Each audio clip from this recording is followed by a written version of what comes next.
This boy's name is Izumi Miyamura. He's a very simple, quiet kind of guy. He doesn't talk much to anyone and mostly stays lost in his own world. But his life takes a sudden turn when one of the prettiest girls in his class finds out just how handsome he looks outside of school. It all begins at Katagiri Senior High School, where a teacher is explaining to the class that these are their last summers in school and they should enjoy them properly. Some girls start talking about hanging out after school. One of them, Yuki, tells her friend Ko Hori that yet another girl asked for her number today. Kao clearly refuses and says that if someone really had the guts, they would come and ask for it themselves. As Kao stands up from her chair to leave, her phone slips from her hand and slides straight toward Izumi. He quietly picks it up and hands it back to her. When Izumi walks out of the classroom, everyone starts whispering amongst themselves that he's a really strange guy. Some even say he might be a delinquent. No one knew what kind of person he actually was behind those long, thick bangs hiding his face. Kao heads home. Unlike other popular girls, Kyoko doesn't hang out with friends after school. She takes care of the housework and looks after her adorable little brother. That evening, when her younger brother Shota comes home, she notices blood coming from his nose. She runs toward him and sees that a handsome guy brought him back safely. The boy has pierced ears and tattoos on his body. After making sure Shota is fine, the guy starts to leave. But Shota grabs his hand and Kyoko asks him to stay for a while so she can thank him properly. They sit down together and Izumi is genuinely impressed by how she manages all the housework on her own. Suddenly, Kyoko realizes that he's calling her by her name and that he knows everything about her. Her class, her school, everything. She asks him if they go to the same school. Izumi casually replies that he's actually the quiet guy from her class. Kyoko can't believe it. The most silent and plain-looking boy in class isn't a creep at all. He's actually handsome and super chill. Even the next day, she still can't fully believe that it was really Izumi. Yuki notices that something feels off about her. Suddenly, Kyoko stands up and walks straight over to Izumi to talk to him. They move to a quiet place and start talking. She tells him that Shota wants to meet him again. Izumi is surprised that she's talking to him again after yesterday. She admits that, yeah, it's a little awkward, but there's no real reason not to talk. She tells him how different he looked outside the school gate. She says she knows she looks the same outside school too. Izumi smiles shyly. He's embarrassed because this is the first time someone is talking to him so casually. She tells him it's really not a big deal and even suggests that he should keep his hair the same way he had it yesterday. But Izumi immediately refuses. If he ties his hair at school, his piercings will be visible. After a few days, Izumi starts visiting Kyoko's house almost every day after school. In those first few days, she learns a lot about him. He likes manga, but he's not a hardcore otaku. His family runs a bakery, he got his first piercing back in middle school, and even though he wears glasses, he's not as nerdy as people think. One day, when Izumi's at her house, Kyoko is checking a supermarket pamphlet and notices that the sale on eggs ends tomorrow. Izumi tells her that the deal is only valid until 4 p.m. Kyoko was fully confident that she would reach the store on time, but fate had other plans. After school, she suddenly gets called in for a student council meeting. There was no way she wanted to miss such a good deal, so she immediately tasks Izumi with buying the eggs. He rushes out, and when he realizes he has only 20 minutes left, he starts running. On the way, he changes his clothes, jumps over the back boundary wall of the school, and lands right in front of Yuki. Before Yuki can even stop that handsome guy, he disappears. Izumi somehow manages to buy the eggs, but the battle he had to fight with the aunties there was something he never wanted to experience again. Kyoko is genuinely happy and appreciates his efforts. Izumi casually mentions that he ran into Yuki while jumping the boundary wall and hoped she wouldn't recognize him. For some reason, that line hits Kyoko straight in the heart. She doesn't want anyone else to see that side of Izumi. She speaks a little harshly and walks into the kitchen. Izumi understands immediately and says that he also doesn't want anyone else to see her side, the side that does housework, cooks amazing food, and gets angry over small things. Kyoko gets flustered because she can't handle things being said so directly. Izumi had said exactly what was in her heart, and that made her extremely embarrassed. The next day is gym class, and everyone has to swim. Izumi is already panicking, knowing everyone will see his piercings and even his tattoos. He even lifts his shirt slightly and shows Kyoko his tattoos. Kyoko is completely speechless. She can't decide whether he's unbelievably stupid or insanely brave. The following day, in class, Yuki and Toru notice that Izumi and Kyoko have gotten really close. Toru casually asks Izumi if he's dating Kyoko. Izumi immediately denies it. Toru comments on how different the two of them are, and Izumi agrees. But from Toru's reaction, Izumi guesses that Toru might actually like Kyoko. And he's absolutely right. Toru panics and asks him not to tell anyone. Just then, Shu calls them for gym class. In the changing room, Toru asks why Izumi always wears a jacket. Izumi doesn't want him to push further, so he simply takes off his jacket and shows what he's been hiding. Toru completely loses it. How can a guy like Izumi have tattoos like this? He pulls his hair back to look properly and realizes his ears are pierced too. Seeing all this, he starts wondering why Kyoko would like someone like him. They end up having a long conversation, and Toru promises to keep Izumi's tattoos and piercings a secret. Still, he can't understand how Izumi and Kyoko got so close. Izumi tells him it hasn't been that long and that Kyoko is probably just being kind to him. After hearing this, Toru asks for permission. If that's the case, can he confess to Kyoko? Izumi tells him that he doesn't need his permission. The choice is Kyoko's. In the end, both of them miss gym class, leaving Yuki to clean up alone, and she's seriously angry. From that day on, Izumi starts keeping his distance from Kyoko, knowing that Toru is going to confess to her after school. Once school ends, Izumi makes an excuse that he's going to pick up Shota. A little later, Toru meets Kyoko and confesses to her. When Kyoko gets home, Izumi immediately stands up to leave. But Kyoko is furious. She asks why he told Toru that she was only being kind to him. Izumi doesn't take back his words. He says he truly believes they're very different and that just being around her is damaging her reputation. That's when Kyoko completely snaps. She yells that he has no idea how much he matters to her. He helps her wake up early so many times, he makes sure food at her house doesn't go to waste, and most importantly, she genuinely likes being with him. As for Toru, she already rejected his proposal. A few days later, Kyoko goes vegetable shopping with Izumi, and they end up standing a little too close to each other. On the way, Kyoko notices a movie poster and starts humming its theme song. Izumi notices and says he didn't know she could sing so well. Kyoko gets embarrassed and turns her face away, saying it's nothing.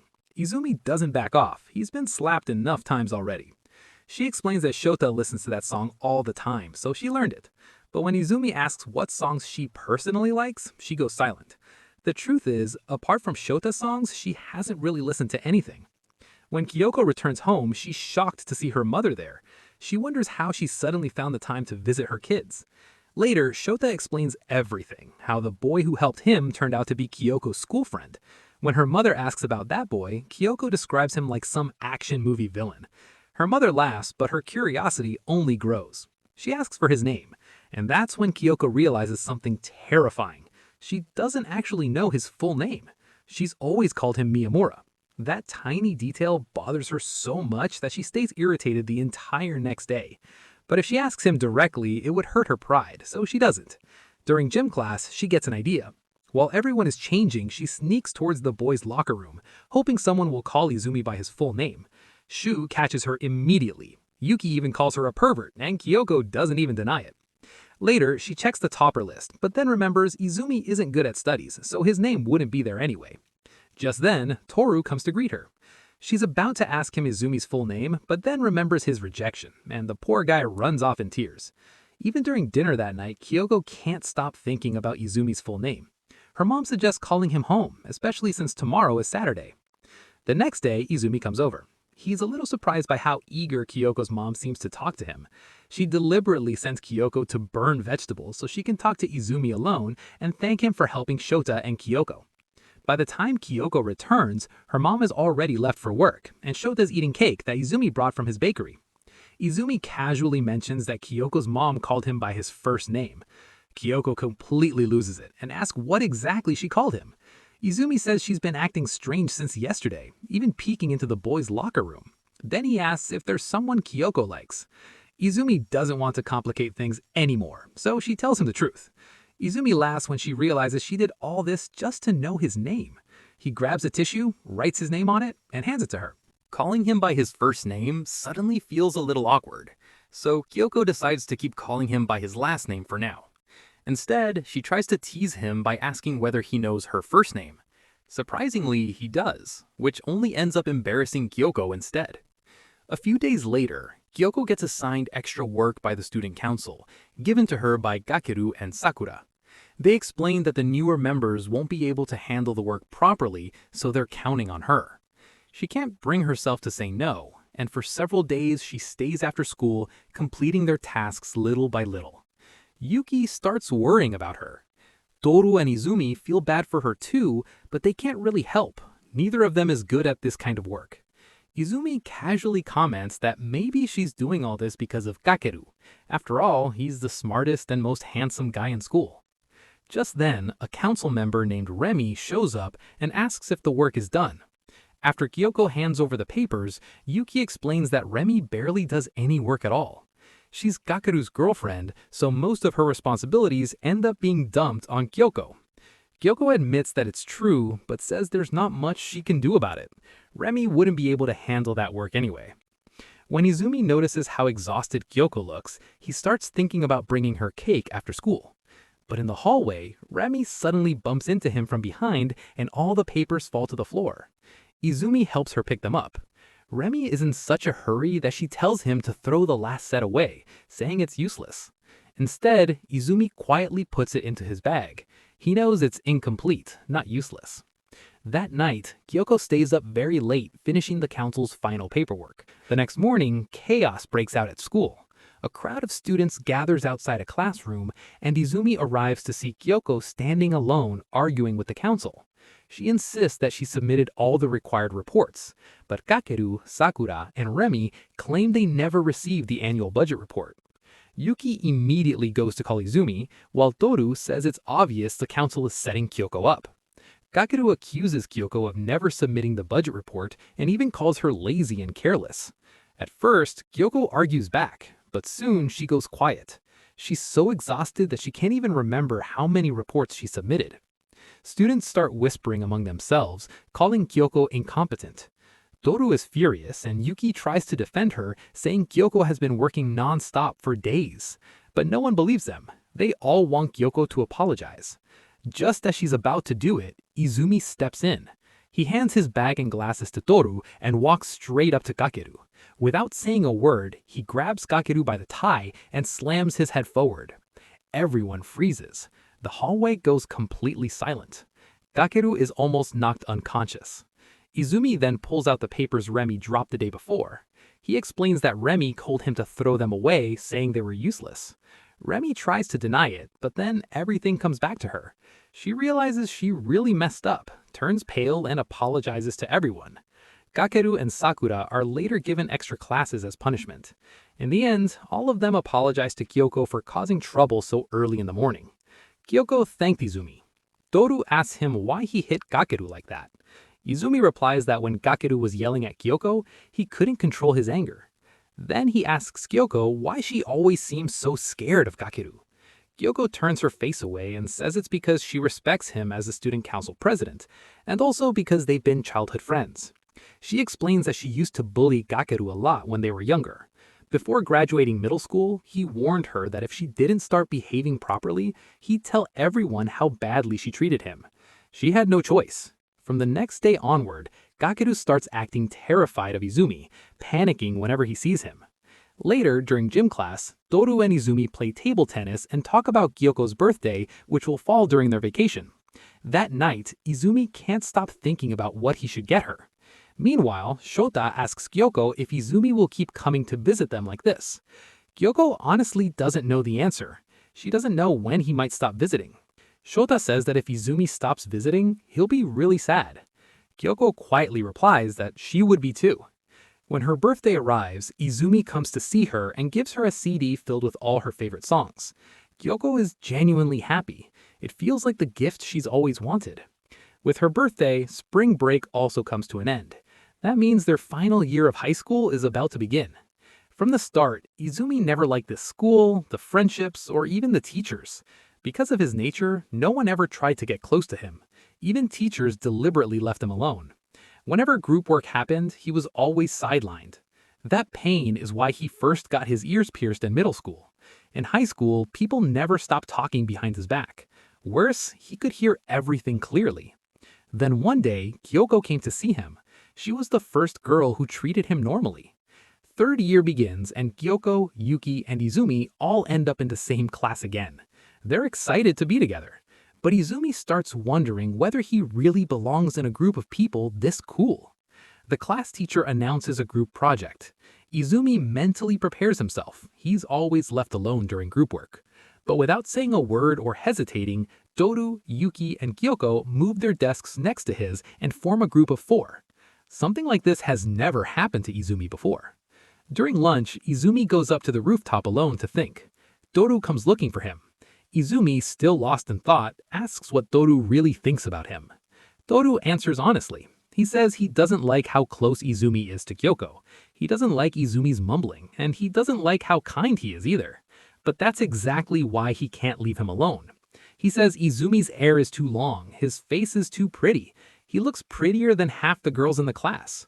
Then, frustrated, he asks why Izumi still calls Kyoko by her last name after all this time.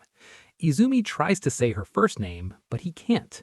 He admits that he's never called anyone by their first name before. Izumi calls him weird, and that word drags him back into memories of his useless past. But then Izumi tells Toru that no matter what, it's clear he doesn't hate Izumi at all. In that moment, Izumi wishes he could go back to his past self and tell him that one day, everything will be okay. The next day, Kyoko has to come to school early since Shota has also started attending school, which means she now has to wake up early every morning. She's still lost in her thoughts when Remy suddenly comes and sits in front of her, talking like they've been best friends for lifetimes. She casually asks about Kyoko's relationship with Izumi. Kyoko thinks for a moment and says there's nothing going on between them. Remy laughs in a strange way and says, "Then I'll take Izumi." Kyoko doesn't understand, so Remy explains clearly. Kyoko isn't dating Izumi, so she wants to become his girlfriend. Kyoko starts imagining Izumi and Remy together, and she absolutely can't stand the thought. She suddenly shouts that Izumi is hers and she won't give him to Remy. Remy, being the clever woman she is, replies that she'll still chase Izumi. After all, he's not Kyoko's boyfriend, so she has no right to claim him. Kyoko angrily stands up and says Izumi belongs only to her, and she won't let anyone take him away. After that, Kyoko keeps thinking the whole day about why she said something like that. That evening, Izumi comes to Kyoko's house with cake, but Shota isn't home. Lately, Shota has been playing outside more often, which leaves Kyoko and Izumi spending a lot of time alone. That day, they decide to watch horror movies together. Kyoko soon realizes that Izumi is actually a huge scaredy cat, so much so that even a phone ringtone startles him. Things get worse when the power suddenly goes out. Kyoko tells him not to worry, the electricity will come back soon, and it does.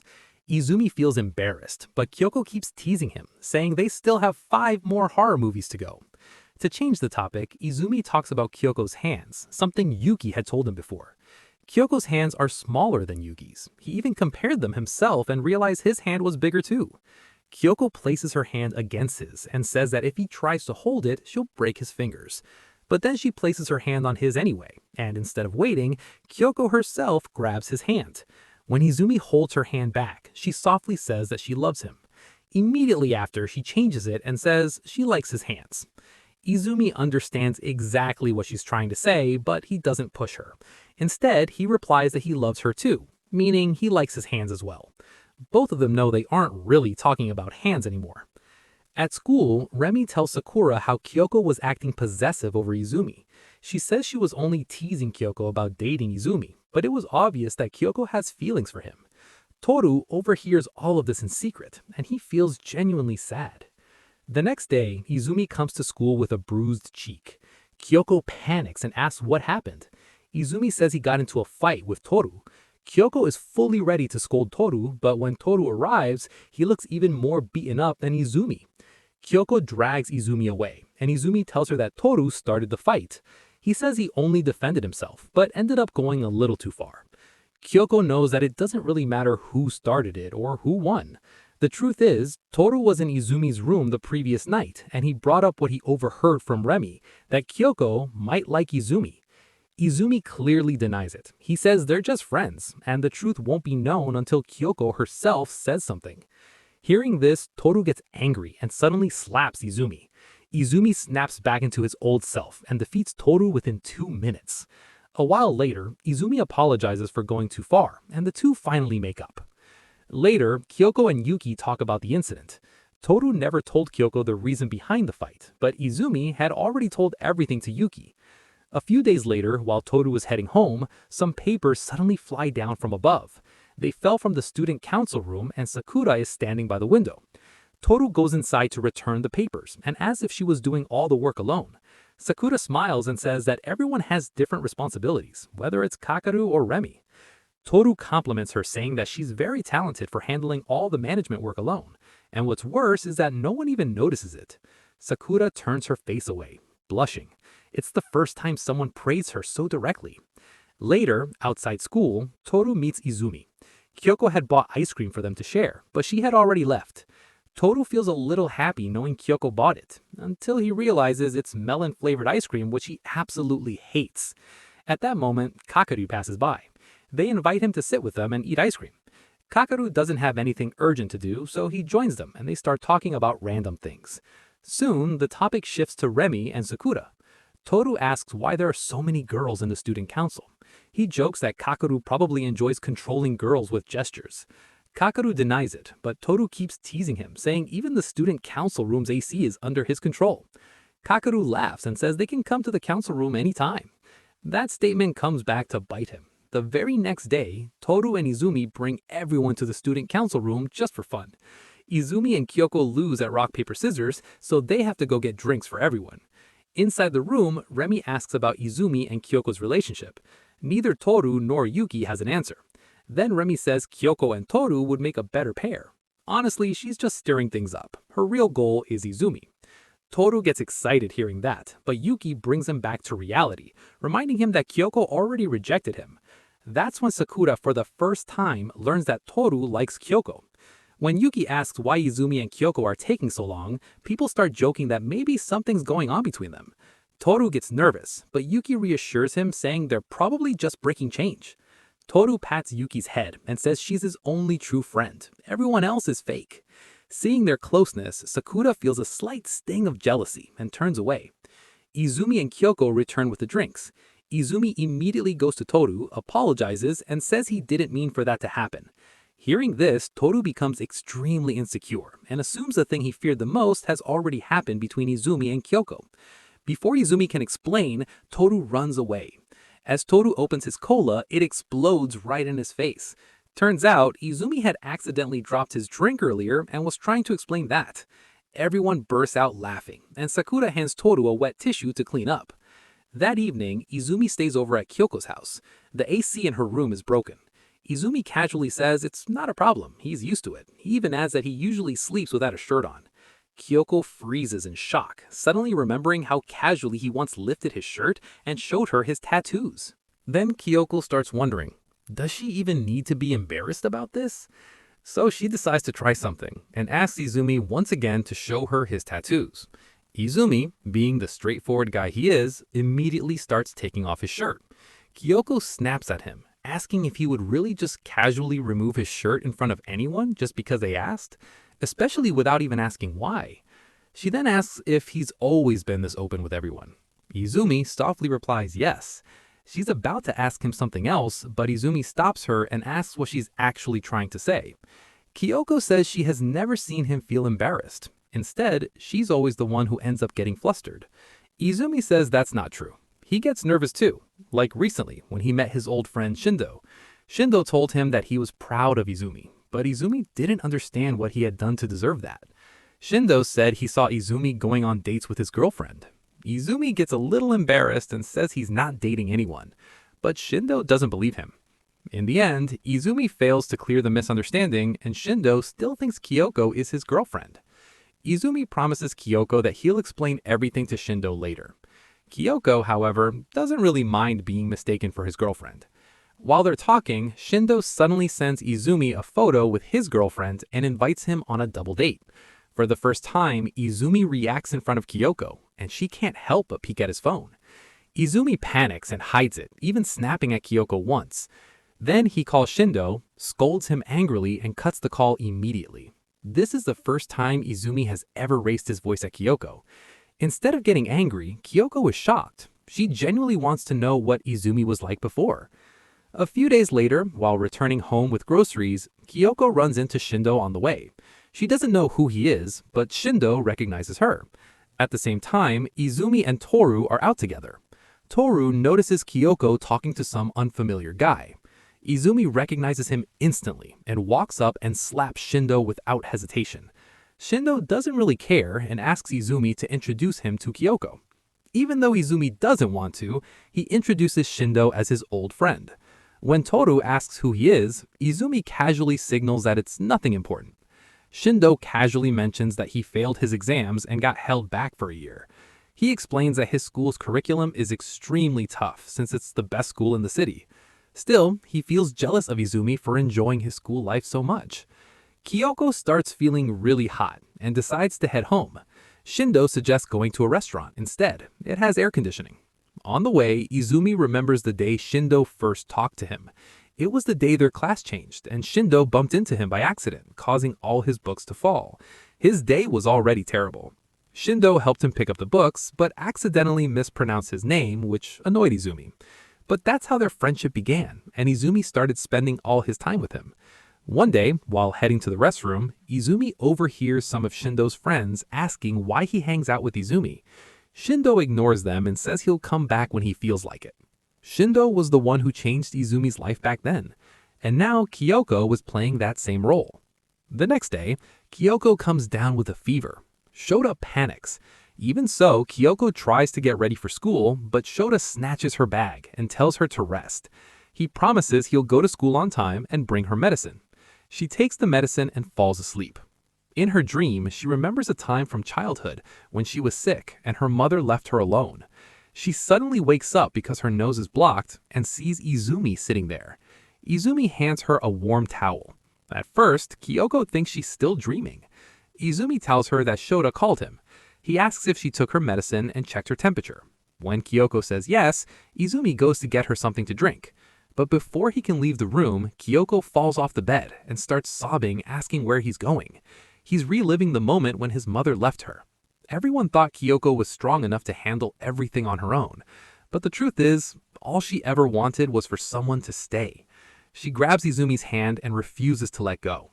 Izumi understands immediately and reassures her that he's not going anywhere. He stays with her until he's sure she's okay. He explains everything to the school and her mother as well. Before leaving for school, Izumi says one last thing. He says that he likes Kyoko, and it doesn't matter whether she's asleep or pretending to be asleep. As soon as he leaves the room, Kyoko jolts awake. She's completely shocked by his confession.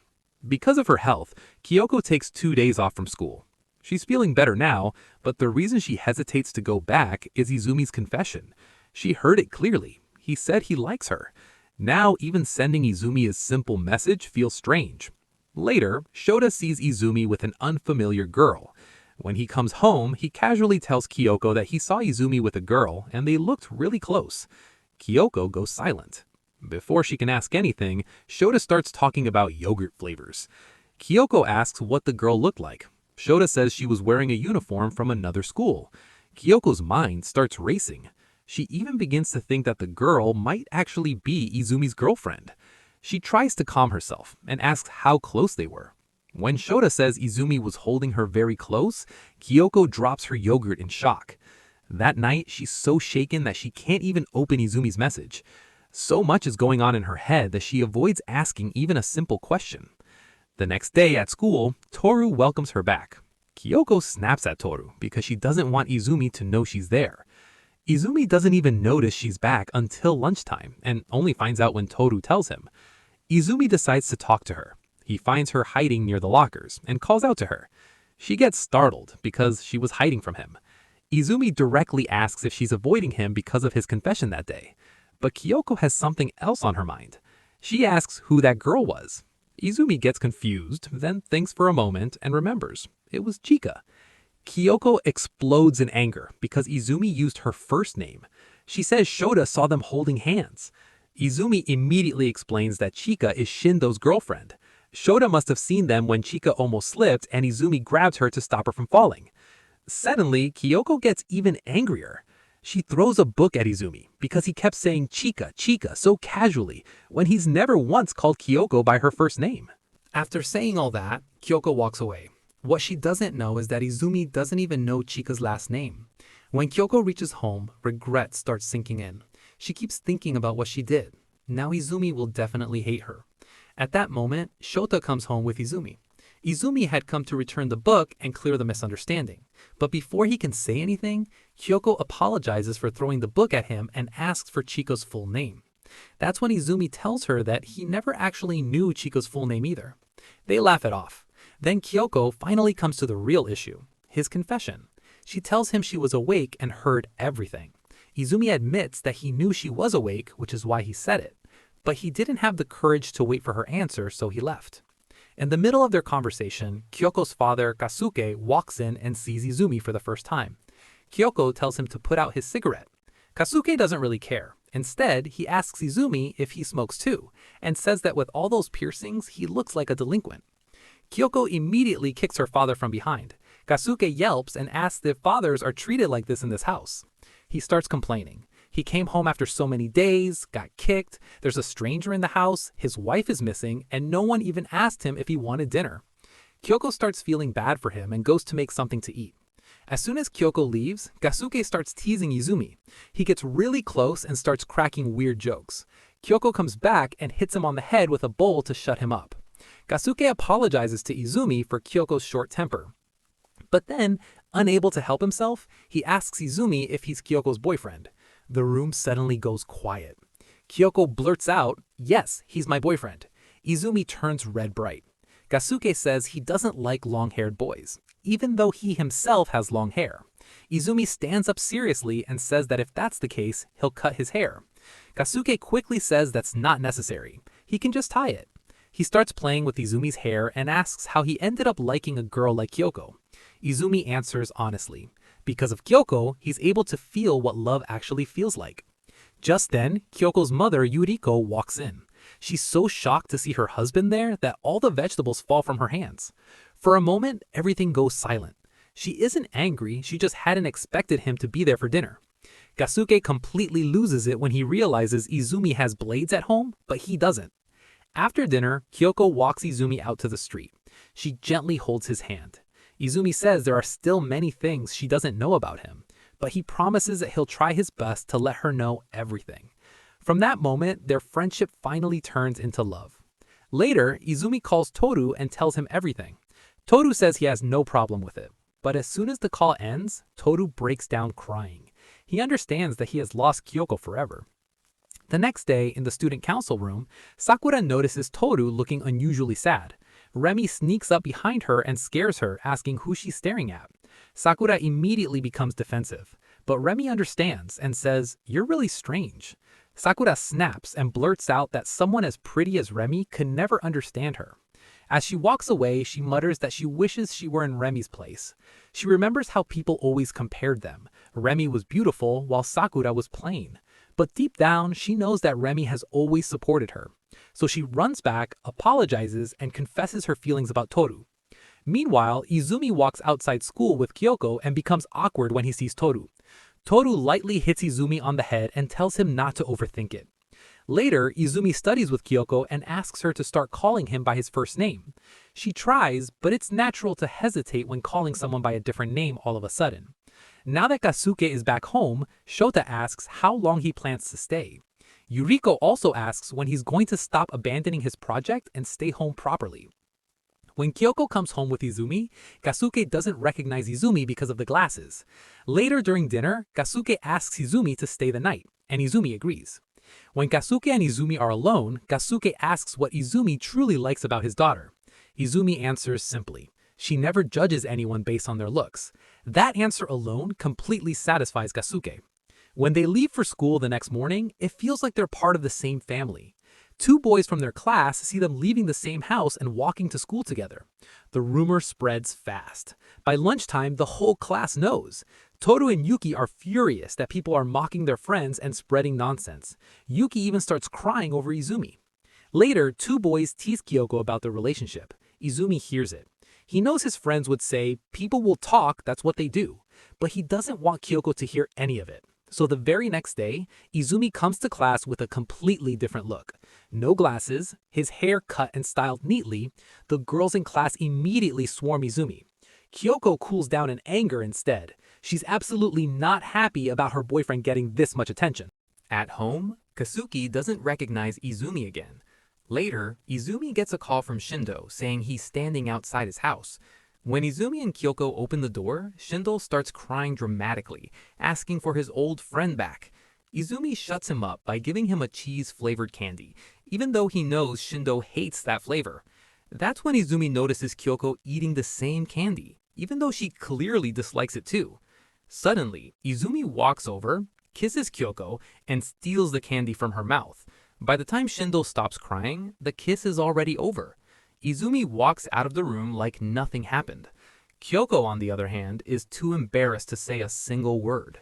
The next day, Izumi notices a girl following him for a long time. When he finally asks what she wants, she asks when he's going to break up with Kyoko. Izumi immediately says he's never breaking up with her. Later, he tells Kyoko about the girl. Even while walking home together, the same girl keeps following them.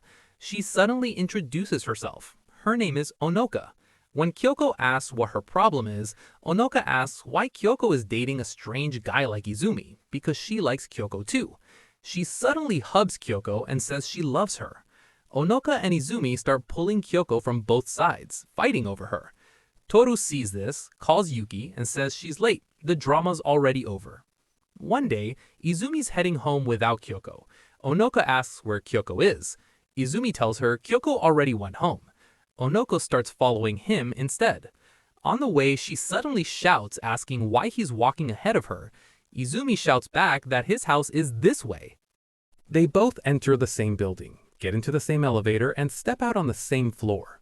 That's when it's revealed that Onoka is actually Izumi's neighbor.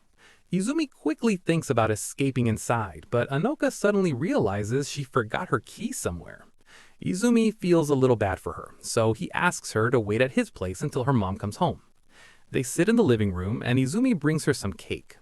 Onoka asks if he's always this nice, inviting strangers into his house and feeding them cake. Izumi says it's not like that. Kyoko doesn't come over that often either. Hearing this, Onoka tries to poison the mood and says their relationship won't last long. Izumi tells her to stop talking nonsense. He's usually the one who goes to Kyoko's place. After that, the conversation becomes normal again. Onoka asks if he must have a younger sibling, otherwise why would he treat younger people so gently? Izumi replies that he's an only child. Hearing this, Onoka is about to talk about her own brother but suddenly stops and says she was just teasing him. By then, her mom arrives and she leaves. Izumi notices a sudden shift in her mood and tells her she can come over anytime to eat cake. That evening, Izumi's mom returns home and tells him that Onoka had a brother, but unfortunately, he passed away a year ago. The next day, when they meet again, Onoka and Izumi start arguing over Kyoko as usual. But when Onoka angrily turns to leave, 3 senior boys stop her and start harassing her. Onoka quietly walks back to Izumi. The moment he sees her face, he understands what happened. Izumi turns around and gives the boys a sharp glare. That alone is enough. They silently walk away. From then on, an unspoken little sister, big brother bond forms between them. Later, when Kyoko returns, she sees the two of them arguing over her again. That night, Kyoko, Kasuke, and Izumi sit together, watching a movie where a witch daughter throws a chair at her innocent father. Kasuke gets so scared that he leaves the room pretending to go buy cigarettes. At that moment, Kyoko gets into a slightly romantic mood and teasingly says that Izumi has never made a move on her. Izumi realizes that he needs to step forward. He leans in to kiss her, but just then, Kasuke returns. Kyoko gets so angry that she genuinely feels like recreating that movie scene in real life. A few days later, everyone gathers at a bookstore after school. Toru's heart still feels heavy seeing Kyoko and Izumi together. Yuki notices this and stays close to him. One day, Yuki asks Toru to help throw out the class trash. They both like the same kind of movies, so Yuki asks him to go buy a DVD with her, promising they'll watch it together later. Toru notices that she's behaving a little differently. Lost in thought, he fails to notice Sakura coming from the opposite direction and bumps into her. Someone's coffee from the trash spills onto Sakura. Kyoko immediately wipes the coffee off Sakura's leg and Toru apologizes and runs back to class. When they're alone, Sakura asks Yuki if Toru are dating. Yuki smiles lightly and says it's nothing like that. Toru returns with his jacket and gives it to Sakura. Sakura is extremely happy. It's Toru's jacket. In the student council room, Sakura keeps thinking about him and asks Kakeru why he likes Remi. Kakeru is surprised by the question, but seeing Sakura's seriousness, he answers honestly. He says he likes Remy because when he thinks of himself as weak, Remy always makes him feel like he's not as weak as he believes. He feels the urge to protect her, and that push helps him move forward. But the truth is, it's actually Remy who always protects him. Sakura knows he's telling the truth. Remy does the same for her. That's when Sakura realizes she needs to become stronger too. A few days later, Sakura returns Toru's jacket. Before he leaves, she gathers her courage and gives him thank you cookies that she baked just for him. Toru happily accepts them. He especially likes the pink one. It looks just like a cherry blossom, making Sakura blush deeply. Later, Yuki and Kyoko go to the bookstore to buy a magazine. Yuki finds the one she wants, but suddenly stops when she sees another girl reaching for the same magazine. Without saying anything, Yuki lets her have it. Kyoko asks why she did that. Yuki replies that the other girl seemed like she needed it more.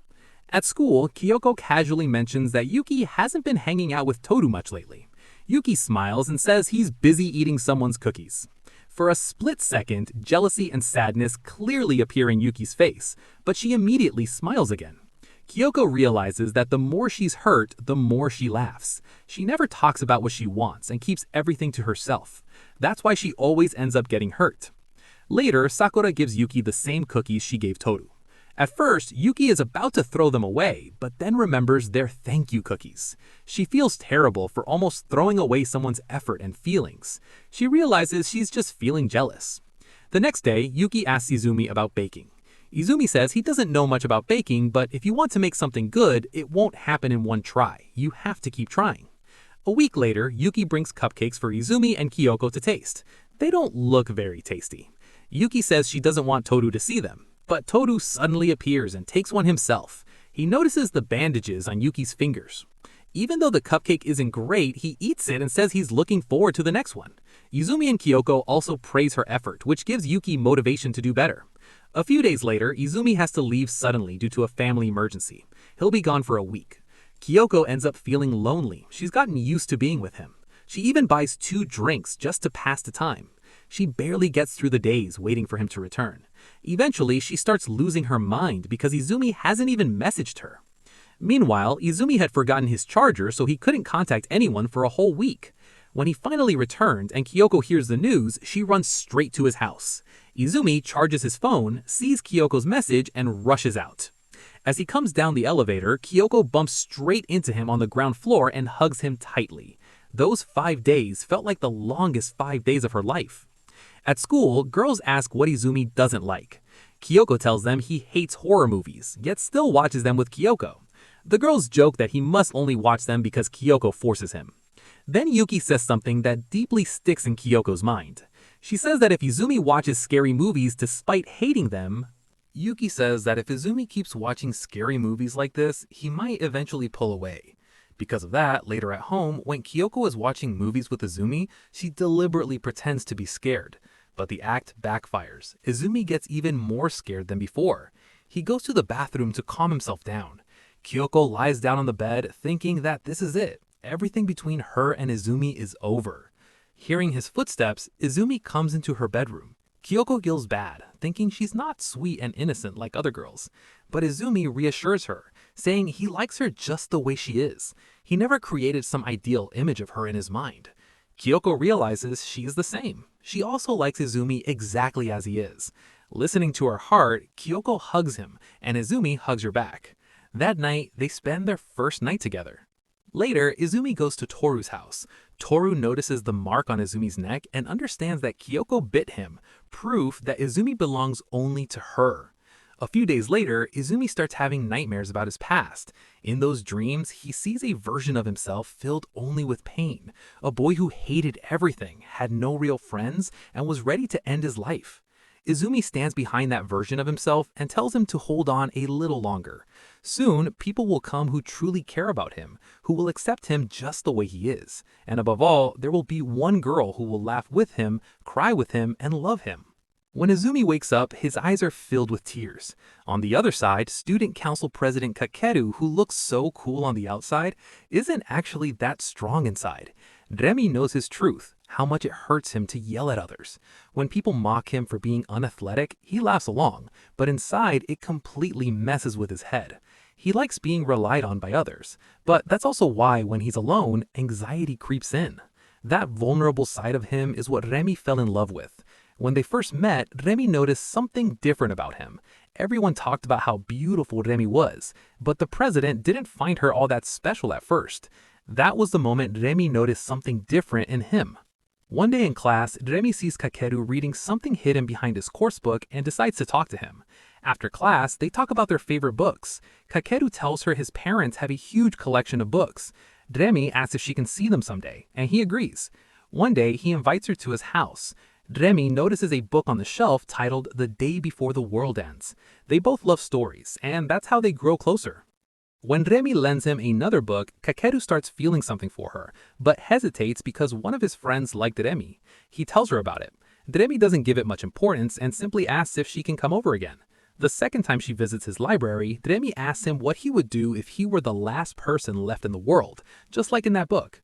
Kakeru turns towards her and says that he likes her. Remy freezes, wondering if he's joking, but when she looks at him, his face is completely red. She then tells him that she likes him too. That's how the relationship begins. On the other side, Kyoko is trying a new nail polish on Izumi's toenails. As she leans forward, Izumi suddenly feels like placing his foot on her head. He immediately apologizes again and again, and Kyoko was surprised. She didn't really mind it, she was just shocked because outside, Izumi acts so tough. But with her, he becomes like a small child. She starts wondering which version of him is real. Izumi says he's not as tough as she thinks. Then he asks if she wants him to yell at her or hit her. Kyoko is shocked to realize she actually likes that idea. Izumi says he'll try. The next day at school, Izumi acts extra cool. The boys are shocked and Toru immediately realizes Kyoko's behind this. Kakeru even scolds him, asking why he's acting like this if he doesn't like it. Izumi replies that he can't stop, he's doing it for Kyoko. During science class when they're alone, Izumi tries acting dominant again, but two girls from another class see him and run away in fear. Kyoko smiles, clearly enjoying it. Around this time, a boy confesses to Yuki. For days, she doesn't know what to do. Finally, she tells Izumi and Kyoko that she wants to reject him but doesn't know how. Izumi suggests pretending that Toru is her boyfriend. Yuki tells Toru and he agrees. He holds Yuki's hand. Yuki wishes it wasn't just an act. Their plan is to act like a couple while Yuki talks to the boy. Soon, the boy arrives. His name is Akane. The moment Toru sees him, he panics. The guy is so handsome that even Izumi would look dull next to him. Toru completely loses confidence. But when Akane sees Toru, he assumes Toru is Yuki's boyfriend. Out of respect, he backs off on his own. He apologizes and leaves. Kyoko runs up and asks why you rejected such a hot guy. Yuki explains that Akane is out of her lane. She prefers normal guys. Later, Yuki learns more about Akane. Remy tells her that Akane is in her class and has weak eyesight, which makes his behavior look a little funny. That gives Yuki an idea. After school, she waits for him. When he arrives, she runs up and asks if he mistook her for someone else because of his poor eyesight. Akane smiles lightly and says no, he was always looking at her. As they talk, the others arrive. That's when everyone realizes just how bad Akane's eyesight really is. He keeps getting their names wrong. A few days later, Kyoko starts styling Izumi's hair. Because of this, even more girls start paying attention to him. Kyoko burns with jealousy and drags him home. On the way back, two of his old classmates pass by. They're the same guys who used to bully him, and they start threatening him again. Even with Kyoko there, they don't stop. Seeing her boyfriend like this, Kyoko completely snaps. She beats both of them up properly. After that, she and Izumi walk home happily together. Later, those same boys run into Shindo at a restaurant. Their faces are still bruised. They complain that they hate Izumi. Shindo knows Izumi doesn't even think about them, but Izumi lives rent-free in their minds. Later, Izumi notices Kyoko's knuckles have turned red. From the bottom of his heart, he thanks her. For the first time, he truly feels that there's someone who is willing to fight for him. The next day, Kyoko is still stuck on the idea that Izumi should act more dominant. She even goes as far as saying, "Just slap me," while smiling. Just then, Shindo shows up and immediately senses that something is off. Kyoko suddenly starts crying, and Shindo scolds Izumi, asking why he isn't doing what she's asking. Izumi grabs Kyoko's hand, scolds her properly, and drags her away with him. Kyoko then stops at a mini-market where she sees the same boys who used to bully Izumi, and there's a new guy with them. The two familiar boys freeze with just one sharp look from her and start picking up trash. When Kyoko returns, they see Izumi and their fear multiplies when Izumi slaps Kyoko for being late. Now, they're more scared of Izumi than Kyoko. Izumi, on the other hand, feels miserable for slapping his own girlfriend, but when he looks at Kyoko, she's laughing happily, so he pulls her into a tight hug. At home, Izumi takes Kasuke aside to talk privately. He tells him about Kyoko's obsession with him acting dominant, how happy she gets when he talks rudely to her. Even Kasuke doesn't fully understand his daughter's strange obsession. He explains that maybe Kyoko likes it when Izumi does something different from his usual soft self. Izumi realizes that might actually be true. Kyoko comes in and asks why they're taking so long. Kasuke immediately scolds her for pushing Izumi too much. Soon, the two of them start arguing again. A few days later, Toru and Izumi go to buy drinks and spot a classmate. Toru greets him, but the boy ignores them and walks away. Izumi guesses the guy probably ignored them because of him, and suspects that the boy might like Kyoko. But they both know that unless someone is serious about Kyoko, they could never handle her angry side. Before heading back to class, Izumi remembers he might have left his phone in the science room. Inside, he runs into the same boy. His name is Misuchi. The atmosphere turns awkward. When Misuchi sees Izumi struggling to find his phone, he helps by calling it. Turns out, the phone was in Izumi's back pocket the whole time. Misuchi gets irritated, asking how someone can be this careless. He almost asks what Kyoko saw in Izumi, but stops himself halfway. Still, Izumi understands. Misuchi asks if Izumi could ever slap Kyoko hard. Izumi looks confused but answers honestly. No matter the reason, he could never hit Kyoko. Izumi smiles and says that's exactly why Misuchi isn't good enough for Kyoko. In the hallway, Kyoko walks up and asks if he found his phone. Izumi pushes her aside in front of Misuchi. Misuchi is about to interfere, but Izumi stops him and tells him not to say anything. Kyoko, meanwhile, is overflowing with happiness. Misuchi apologizes for underestimating Izumi. He thought Izumi only looked innocent, but he's far more capable than that. Izumi tearfully thanks him. One day, Izumi's former classmate Tanihara has a nightmare. In it, he's trapped in a closed box with the new Izumi, while Izumi mocks him for everything he did just to get attention. Tanihara remembers the rabbits Izumi loved back in middle school. When Dream Izumi turned around, Tanihara wakes up in terror. He gets Izumi's number from Shindo and calls him, but Izumi doesn't answer, so he goes straight to Izumi's family bakery. Izumi meets him outside. Tanihara pretends he's just there to buy cake. Izumi calmly tells him there's another bakery down the road. Tanihara refuses and says he'll buy cheesecake tomorrow instead. Izumi suggests adding a fruit tart. Tanihara agrees and asks for 2 packs.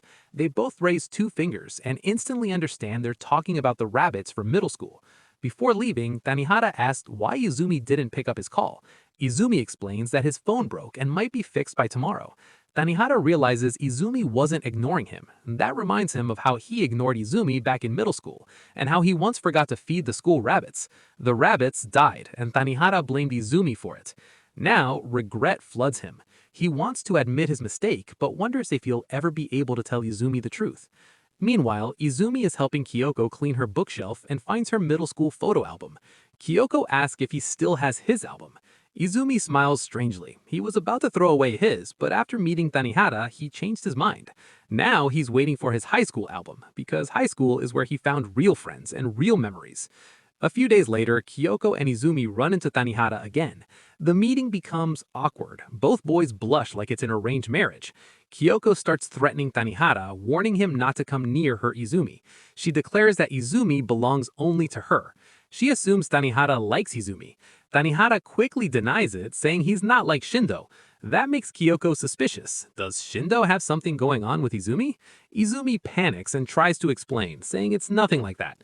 Just then, Shindo shows up and cheerfully greets them. Kyoko asks if he's still talking to Chika. Shindo replies that she's busy preparing for finals, so he's been spending more time with Izumi instead. Kyoko instantly explodes inside, convinced there's some guy-on-guy situation going on. Tanihara is so scared of Kyoko that he quietly drags Shindo away. Kyoko bluntly tells Izumi that he should stay away from boys, and if he ever cheats, he should at least cheat with a girl. She doesn't want to hear someday that her boyfriend cheated on her with a guy. Izumi agrees and announces these rules to all his male friends the next day. Meanwhile, Yuki is shopping for school supplies with her older sister when they run into Akane. Her sister suddenly gets serious and asks how she knows such a handsome guy. She teases Yuki, asking if she's secretly dating him. Akane smiles politely and says that's not true. Yuki rejected him. Yuki's sister looks at Yuki like she just returned the prince for free. Yuki pulls her sister aside and Akane says goodbye, not wanting Toru to misunderstand. Yuki keeps up the lie, but deep down she knows that even if she dated the most handsome guy in the world, Toru still wouldn't feel jealous. At school, when Sakuna asks if Yuki and Toru are dating, Yuki lies there too. Later, Yuki tells all of this to Remi because she needs to sort things out with Sakura, but she doesn't have the courage to do it herself. Remi tells her clearly that she won't say anything to Sakura. This is Yuki's responsibility, and she has to face it herself. Saying that, Remi walks away. Yuki knows very well that the way she looks at Toru has never looked at her the same way. She knows she should have ended the lie the moment she rejected Akane, but instead she asked Toru to keep pretending. She kept going, hoping that someday this lie might turn into reality. Yuki stops coming to school for the entire week. She doesn't tell anyone why, not Toru and not even Kyoko. Toru is very worried about her, but he still forces a smile and says that maybe she'll come back tomorrow. At home, Yuki's older sister gets angry that she's skipping school for no reason, but she also knows that Yuki has always been like this. Even as a child, Yuki never clearly said what she wanted, she just cried. Her sister tells her that she has to decide what she wants and chase after it, otherwise all she'll be left with is regret. Yuki thinks about her sister's words. She turns her phone on and sees dozens of messages from Kyoko, but when she sees a missed call from Toru, she freezes. The message says that Sakura confessed to him. Finally, the next week, Yuki returns to school. The girls in class surround her, but Yuki acts like nothing happened. Later, Toru takes her alone to the rooftop. Yuki thinks that Toru is finally going to end their lie, and that he might have accepted Sakura's confession. But surprisingly, Toru tells her that Sakura only confessed. She never asked for an answer. He still believes that Yuki is his boyfriend. Yuki asks why he didn't just tell Sakura the truth. Toru replies that he didn't want to break the promise he made to Yuki. And besides, he could never get into a relationship with Sakura. She's too kind. Yuki freezes. She feels terrible for Sakura. She knows how much effort Sakura put in for Toru, while she herself kept running away from the truth. And yet, deep inside, Yuki feels happy. She realizes that even if she and Toru aren't officially together, she's still the closest person to him. She knows she's selfish, and that Sakura is pure. Toru suddenly comments that it's getting colder, and now all that's left is for it to snow. Yuki asks why. Snow is dirty, it turns everything into mud, and it only looks nice in the beginning. When spring comes, all the snow melts away. Toru senses her sadness and remembers how it felt when he held Yuki's hand. He tells her that snow doesn't melt just because spring comes. It melts when it wants to. Yuki replies that cherry blossom trees need the snow to go away in order to grow. Toru doesn't back down from his metaphor and says snow doesn't disappear just because sakura trees ask it to. Both of them understand what they're really talking about. Snow is Yuki and the cherry blossoms are Sakura. Yuki smiles and says that seasons don't work like that, but deep down she knows he's saying all this just to comfort her.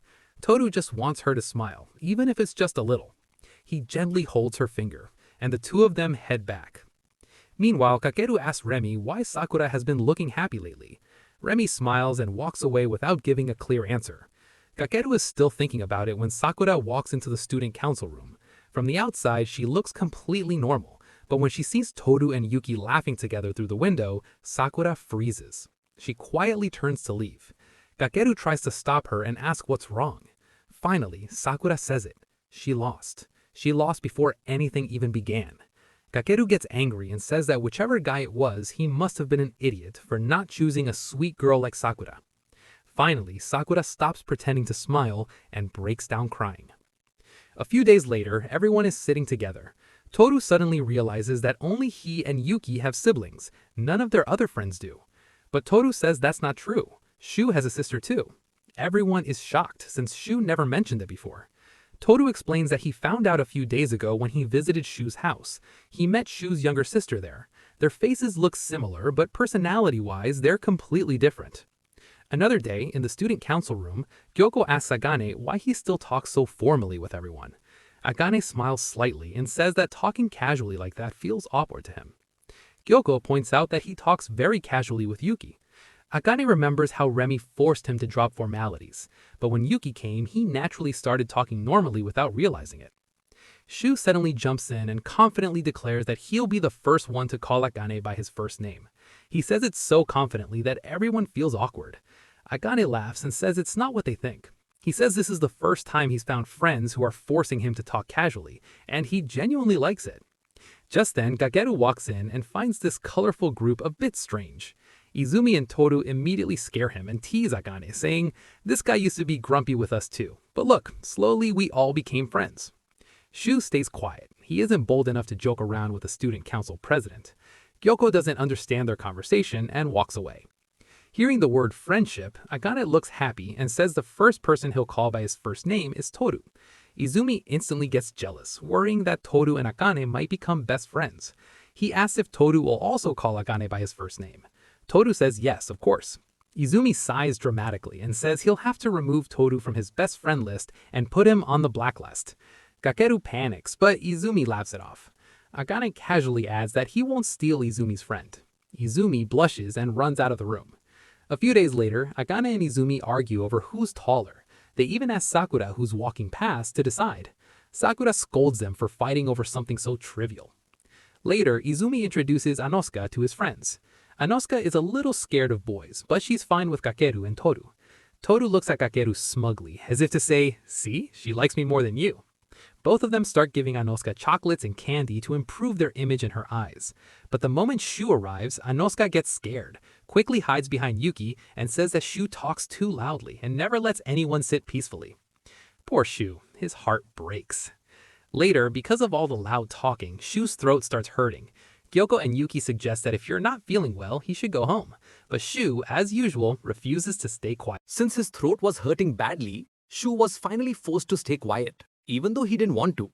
In the hallway, he runs into Anoka, who's carrying a large box somewhere. Shu silently takes the box from her hands and carries it for her without saying a word. Anoka feels guilty about what she said the previous day. She wants to apologize, but Shu stops her mid-sentence and walks away. The next day, Shu is back to his usual loud self. Anoka secretly watches him, but Sakura suddenly appears behind her and scares her. Anoka tells Sakura that she wants to apologize to Shu. But the moment Shu walks out of the room and starts talking loudly again, Anoka panics, yells at him and runs away. On the other side, we see Shu's younger sister at school.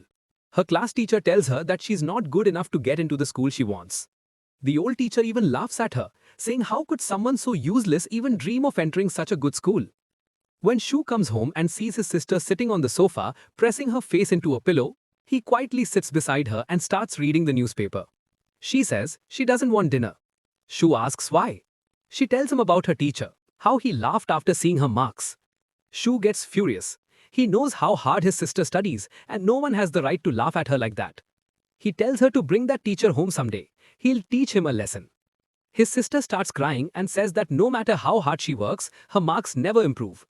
Her teacher told her she'll never get into the school she wants. She breaks down completely. Shu gently pats her head and comforts her, saying that the school she wants to go to isn't even that great anyway. Especially their uniforms. His school's uniform is way better. The next day at school, Shu asks Kyoko if she could tutor his sister. Kyoko understands immediately and agrees. That evening, when Shu's sister comes to Kyoko's house, she mistakes Izumi for Shu's brother. Kyoko says they'll start studying right away because she knows it takes Matoba some time to settle around new people. Kyoko first wants to get to know her.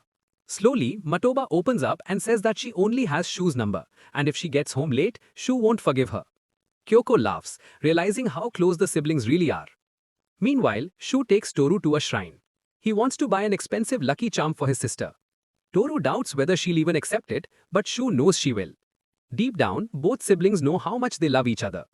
Christmas is approaching, and at Kyoko's house, Shota and Kasuke say that even if Kyoko herself isn't there, Izumi must be. Izumi doesn't promise he can come because there are many orders at the bakery due to Christmas. Shota and Kasuke beg him more than they've ever begged Kyoko in their lives. Kyoko helplessly asks if they realize that she is the one dating him, not them. On the other hand, Toru takes Kakeru and Shu with him. He wants to talk about his complicated love life. First he admits that he liked Kyoko, then Sakura started liking him, and finally there's Yuki, someone he can't call just a friend and can't call a girlfriend either. Kakeru and Shu stay quiet about Kyoko and Sakura, but when they hear about Yuki, they are shocked. They thought Toru and Yuki were already dating. Shu bluntly asks Toru if he likes Yuki or not. Toru honestly says yes, but he still hasn't fully accepted it with his whole heart. Kakeru shouts at him, saying that he shouldn't care about others' opinions. He should decide what he wants and ask himself whether the relationship he has with Yuki actually makes him happy.